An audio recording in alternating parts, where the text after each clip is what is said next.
Pemirsa, apa kabar Anda hari ini? Senang sekali saya Eufolia kembali menjumpai Anda dalam Berita Kaltim hari ini. Sejumlah berita penting telah kami siapkan untuk Anda dan berikut di antaranya. Dugaan tambang batubara ilegal di Samarinda diselidiki polisi. 2 saksi sudah dimintai keterangan.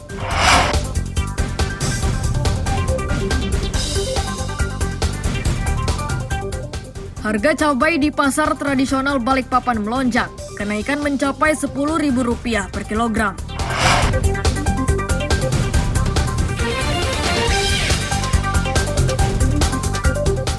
Puluhan guru penggerak di Samarinda memamerkan kerajinan tangan murid-muridnya.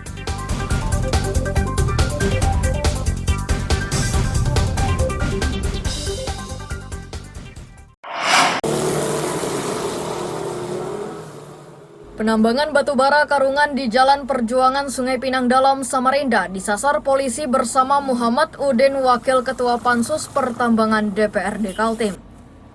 Area tambang ini disasar karena dianggap meresahkan warga.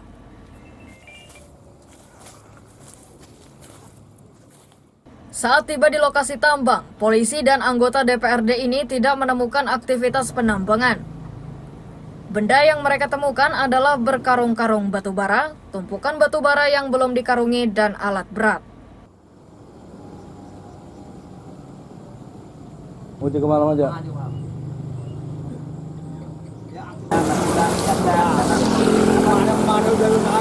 Dan kami terima kasih kepada Polres Samarinda langsung turun sigap datang ke sini untuk mengecek apa yang menjadi pemberitaan masyarakat. Nah, kepolisian juga menggandeng beberapa media, termasuk kami sebagai panitia khusus untuk investasi pertambangan untuk hadir melihat situasi dan kondisinya. Setelah itu kita temukan masuk dan kita temukan 1 unit alat berat Hitachi, dan kita juga temukan beberapa karung di dalam yang sudah siap untuk diangkut, dan ada beberapa tumpukan batubara juga yang sudah siap dikarungkan. Temuan ini menjadi temuan yang beberapa kali, kesekian kali, tetapi ini yang terbaru lagi, Bang, berkaitan dengan aktivitas pertambangan ini. Ya, kita tahulah bahwa masyarakat ini agak kecemasan itu adalah berkaitan dengan lumpur yang menyebar, turun. Yang kedua berkaitan dengan aktivitas mobil yang lalu lalang berkaitan dengan pengangkutan batubara. Kapolresta Samarinda Kombes Pol Arif Adli menyatakan penyelidikan dugaan tambang ilegal ini masih didalami dengan memintai keterangan sejumlah saksi. Mereka akan mengumumkan hasilnya setelah didapat keterangan terkait keabsahan usaha tersebut. Sudah karungan kita lanjut ya. Lihatin aja. Oke. Nanti hasilnya setelah pemeriksaan semua ya. Oh, siap. Sejak didatangi oleh polisi dan Wakil Ketua DPRD Kaltim, aktivitas penambangan di tempat tersebut tidak lagi terlihat. Tapi nanti kita cross check juga apakah ikan karung yang sudah Amir Hamzah dan Iswanto melaporkan dari Samarinda. Diangkut menggunakan mobil L300 sebanyak 9 buah mobil. 9 unit mobil. 9 unit ya. Iya.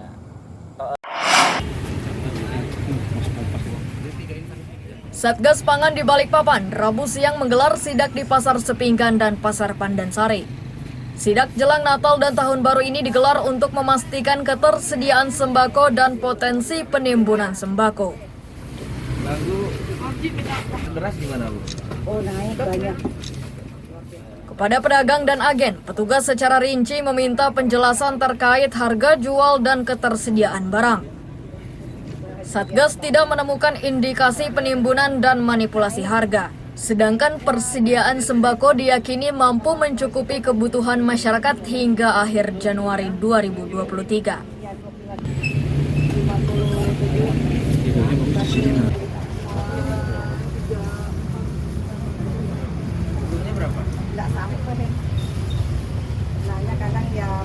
Ada 2 pasar yang kami lakukan pengecekan, mana yang pertama pasar Sepinggan, yang kedua pasar Pandansari. Jadi kita sudah melakukan pengecekan terhadap beberapa bahan pokok ya, baik itu beras, cabai, bawang dan lain sebagainya. Untuk stok bahan pokok dari hasil pengecekan dari pasar maupun beberapa agen distributor tadi kami lihat untuk stok cukup ya, bahkan yang lebih 1 sampai 2 bulan ke depan. Sedangkan petugas Dinas Perdagangan menemukan selisih harga jual. Namun petugas menilai selisih harga tersebut masih dalam taraf normal. Salah satu bahan pokok yang mengalami perbedaan harga yakni telur.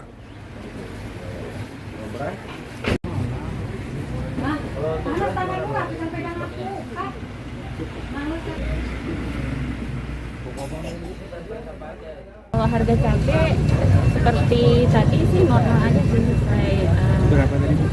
Ada yang 40.000 ya Bu ya, 40 ada yang 50.000. Kalau untuk bawang tadi Bu sama telur? Bawang 38.000. Nah, kalau telur sih per kilonya 33.600.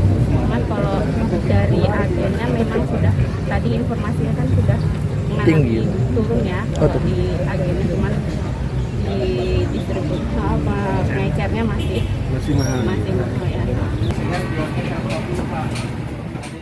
Satgas meminta pedagang dan agen tidak memainkan harga jual agar daya beli warga tetap tinggi jelang Natal dan Tahun Baru. Amir Hamzah dan David Purba melaporkan dari Balikpapan.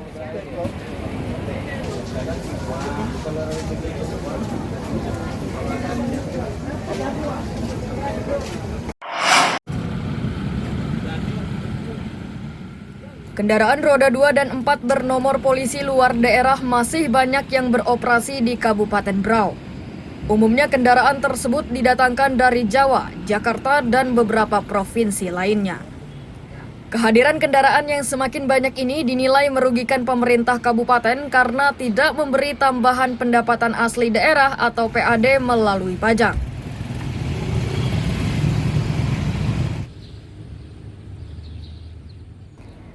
Asisten 2 Setkap Berau Agus Wahyudi meminta kendaraan bernomor polisi luar daerah segera mengganti nomor polisinya. Nomor polisi luar daerah ini selain tidak menambah pendapatan asli daerah juga ikut mempengaruhi ketersediaan dan BBM di pasaran. Untuk kuota kita bawa kendaraan di sini itu pertama. Dan kan rugikan, Berau dirugikan kan? Karena dari sisi dari sisi kuota dia tidak yang diperhitungkan dalam jumlah kendaraan untuk kuota BBM. Kemudian pajaknya lagi, dia ikut beroperasi di Berau, apalagi kalau dia berupa kendaraan besar yang ikut merusak jalan misalkan, berkontribusi terhadap kerusakan jalan misalkan. Dia mestinya berkontribusi juga untuk membangunnya kan, untuk membangunnya seperti apa, bagi hasil pajaknya gitu, berapa bagian. Nah yang tadi yang non G itu berarti pajaknya bukan lari ke Berau Pak ya? Iya, otomatis bukan. Pemkab Berau meminta agar mutasi kendaraan ini secepatnya dilakukan agar Pemkab Berau juga mendapatkan pemasukan melalui pajak. Amir Hamzah dan Miko Gusti melaporkan dari Kabupaten Berau.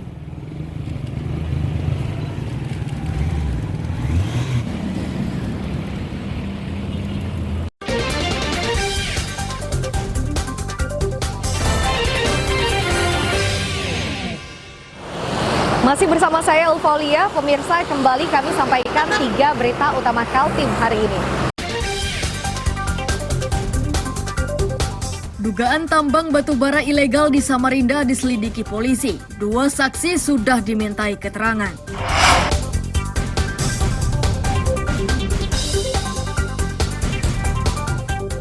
Harga cabai di pasar tradisional Balikpapan melonjak. Kenaikan mencapai Rp10.000 per kilogram.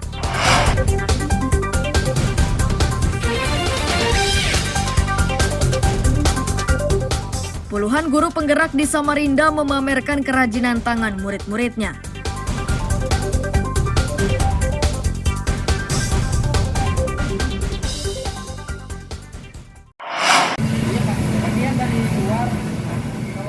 Harga cabai di pasar tradisional di Balikpapan naik.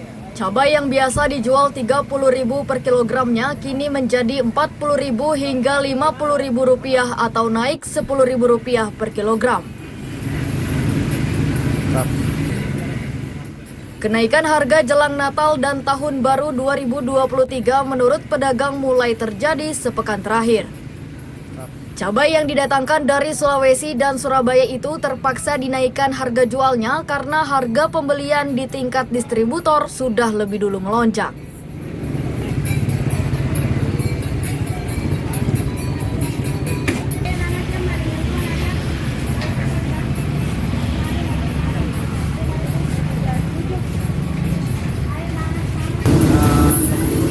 Berapa?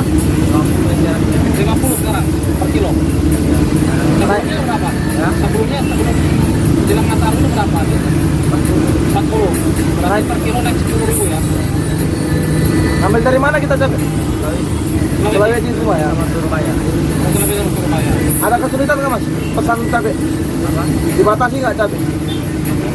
Apa? Ada dibatasi nggak jual cabai? Berapa tahun sekarang kan bosnya berkurangan aja. Apa Bu? Yang biasanya 30 sekarang sudah 34. Penjualannya hanya 40. Hitungannya sih nggak jalan. Nggak jalan ya? Itu kenapa Bu naik? Pasokannya kurang kan? Daerah-daerah lain kan pada ini. Sudah kapan Bu? Sudah ada semingguan ini. Sudah ada semingguan. Kita ngambil dari mana biasa Bu? Kalau kita kan ambil di sini-sini aja sama pos-pos. Oh dari agen di sini ya? Berarti dari agen harganya udah tinggi Bu ya? Udah tinggi, udah naik. Lombok apa aja ini Bu? Sulawesi aja nih yang masuk. Sulawesi. Kalau hari ini Sulawesi, kalau kemarin Surabaya. Surabaya. Pedagang memprediksi harga jual cabai ini masih akan melonjak karena pasokannya semakin sulit.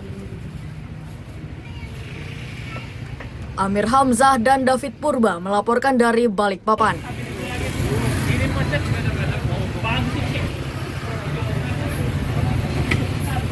Bener kan?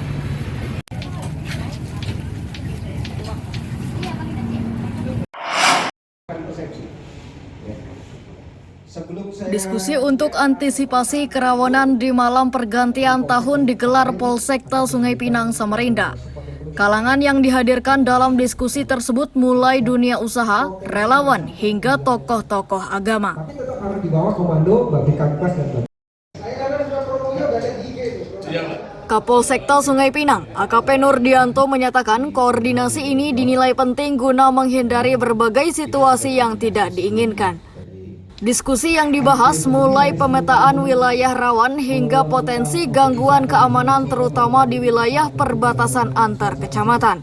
Terima kasih Pak atas koordinasinya pada hari ini. Ini terus terang Bapak. Ada rezekinya kita semua. Sesuai undangan saya sampaikan. Ada dari relawan.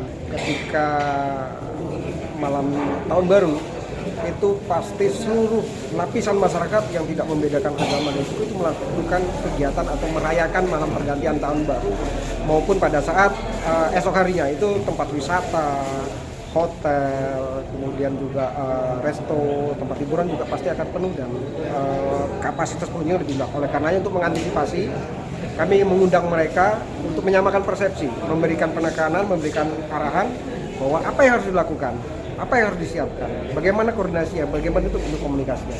Itu rantai komandonya seperti itu. Untuk meningkatkan pengamanan, polisi dan tentara akan menambah kekuatan dengan melibatkan kecamatan, kelurahan, relawan hingga masyarakat. Amir Hamzah dan Iswanto melaporkan dari Samarinda. Kalau saya sebutkan tadi sudah disebutkan semua. Dan Popdar, kemudian ada forum RT, tokoh masyarakat. Kinerja 7 bidang kerja di Kejaksaan Tinggi Kaltim mulai pembinaan, intelijen, pidana umum, pidana khusus, perdata, pengawasan, dan pidana militer di tahun 2022 melampaui target. Kesuksesan tersebut disampaikan pelaksana tugas Kepala Kejaksaan Tinggi Kaltim Amik Mulandari Rabu siang.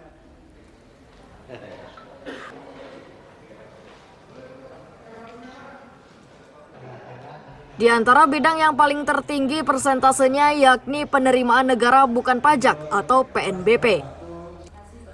Bidang ini sepanjang tahun 2022 persentasenya mencapai 1.420% dari target sebesar 7,1 miliar menjadi 100,9 miliar rupiah.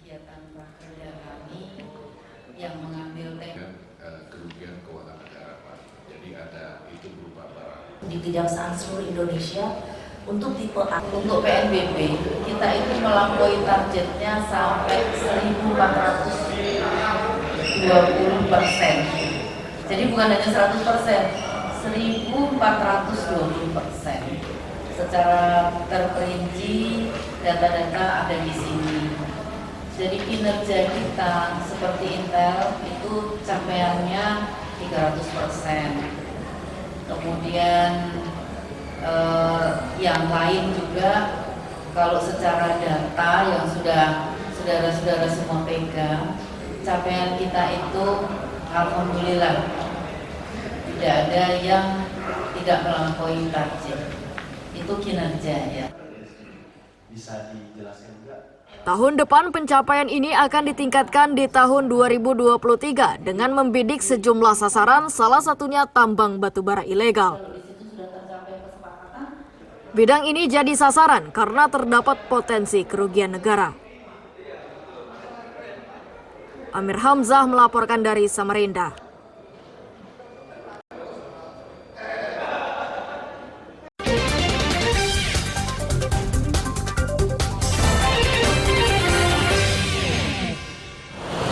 Masih bersama saya Ulfolia, pemirsa, kembali kami sampaikan 3 berita utama Kaltim hari ini. Dugaan tambang batubara ilegal di Samarinda diselidiki polisi. 2 saksi sudah dimintai keterangan.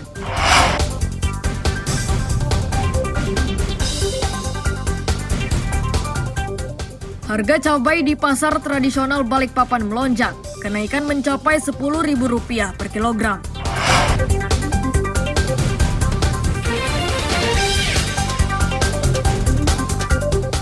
Puluhan guru penggerak di Samarinda memamerkan kerajinan tangan murid-muridnya.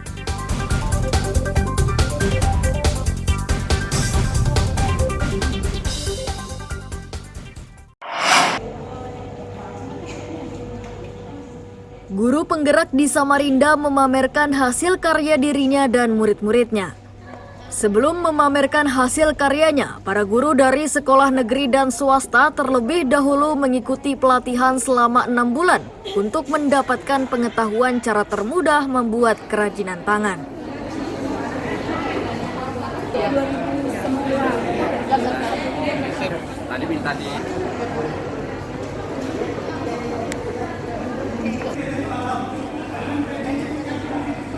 PNS dan swasta. PNS dan swasta, negeri dan swasta ya? Iya, jadi siapa saja bisa ikut ke pendidikan guru penggerak.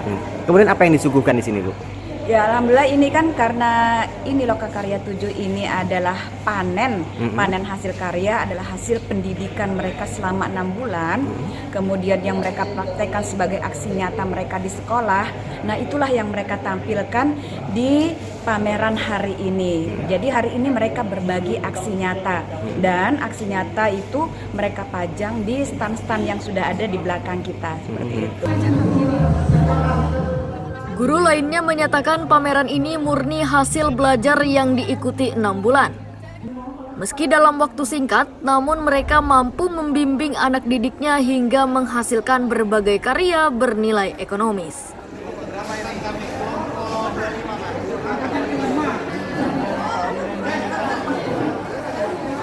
Ya, jadi ini kami dari calon guru penggerak Kota Samarinda pada hari ini ingin menyajikan hasil belajar selama kami 9 bulan.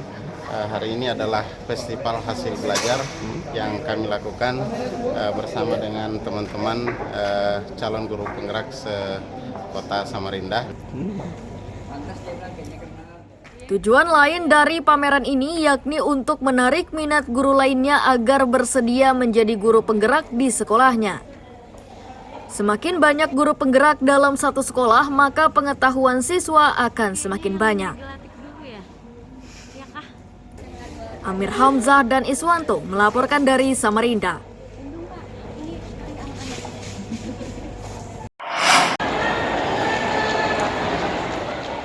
Ribuan warga dari 5 kecamatan Rabu siang memenuhi Gor Sigiri Samarinda untuk mendapatkan bantuan langsung tunai dari Kementerian Sosial RI. Bantuan yang diberikan dalam bentuk kartu pembayaran tunai melalui akun virtual itu berkisar antara Rp300.000 hingga Rp400.000 per keluarga.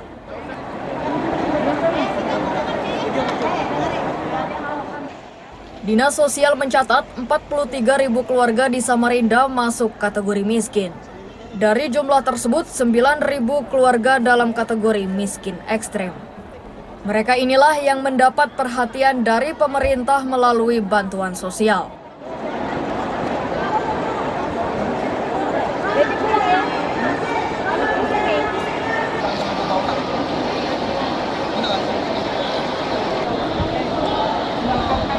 Data itu kita ambil desil satunya itu 43.000 orang miskin di kota Samarinda. Oke, desil 1. Miskin ekstrimnya ada 9.032 orang miskin ekstrim. Nah, tapi kita selesaikan ini karena kita dapat dana kan dari DTU. Dana DTU itu 16,5 miliar itu dari dana DTU. Kemudian DID-nya 19,2 miliar, maka 35 miliar. 35 miliar, 7 ini bukan hanya untuk dinas sosial. Dinas sosial itu hanya 18, berapa miliar. Membludaknya warga karena sebagian tidak mengetahui tujuan pemberian bantuan. Mereka mendatangi GOR setelah menerima kabar tersebut. Akibat membludaknya warga, beberapa di antaranya jatuh pingsan. Ya, dia bilang temanku di GOR ada bantuan yang di PHK kerja. Jadi aku ikut aja ngantri karena aku kan bulan-bulan kemarin kan kena PHK. Sebelumnya Bapak udah pernah dapat? Sebelumnya ada dari kecamatan Lok Bahu ada. Nah, makanya aku udah tahu ini untuk apa gitu loh. BLT juga. Itu berupa apa itu Pak dapatnya Pak? Beras, minyak, sama telur. Tapi dia sama ATM Bank Tara. Iya. Dari jam 7. Dari jam 8 buka. Ibu dari warga mana, Bu? Palaran. Dari jam 8 di sini sudah, Bu ya? Bu, syaratnya yang dibawa apa aja sih, Bu? KTP, kartu keluarga, isi formulir. KTP, kartu keluarga sama isi formulir ya? Itu aja, Bu ya? Meski pengantrinya padat, namun penyaluran bantuan langsung tunai aman dan lancar. Amir Hamzah dan Iswanto melaporkan dari Samarinda.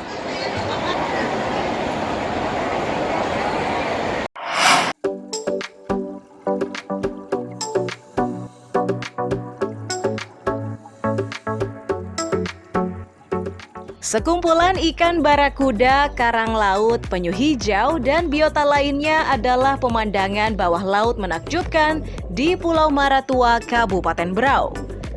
Begitu indah pemandangan bawah lautnya, menyebabkan pulau ini ramai didatangi penyelam dari berbagai penjuru negeri bahkan mancanegara. Penyelam mulai bisa merasakan sensasi tersebut di kedalaman 5 hingga 30 meter.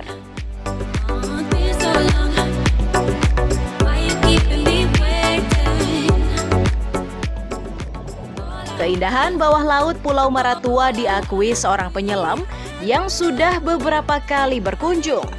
Ia mengaku tidak pernah bosan menyelam di pulau ini karena hampir semua titik penyelaman sangat menawan dan memanjakan mata.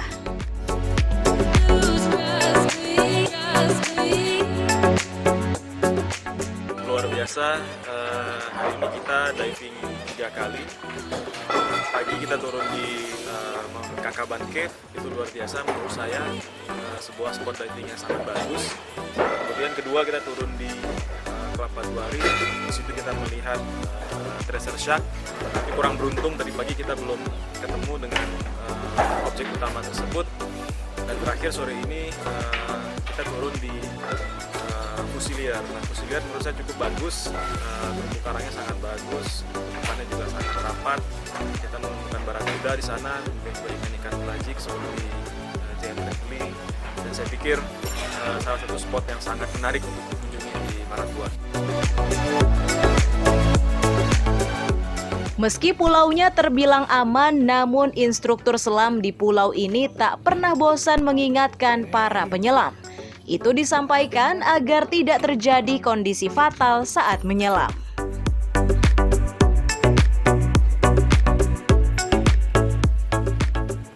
Yang perlu diperhatikan, yang pertama itu alat. Sebelum kita turun kita harus cek dulu semuanya. Terus yang kedua, mungkin kondisi tubuh, merasa fit atau seperti apa. Terus yang ketiga mungkin ya cek body atau bagaimana sebelum turun. Di Maratua ini kan ada beberapa tempat dive spot yang lumayan menentang lah. Maksudnya dalam artian menentang itu lumayan kencang arusnya. Jadi ada dive spot. Biasanya kan kalau kita diving itu makin kencang arus makin bagus karena ikan lebih banyak.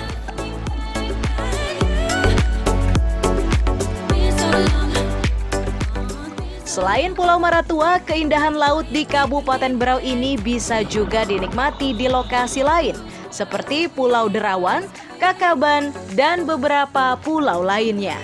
Anda tertarik? Coba saja datang ke pulau ini dan nikmati sensasinya. Amir Hamzah, Miko Gusti, melaporkan dari Kabupaten Berau.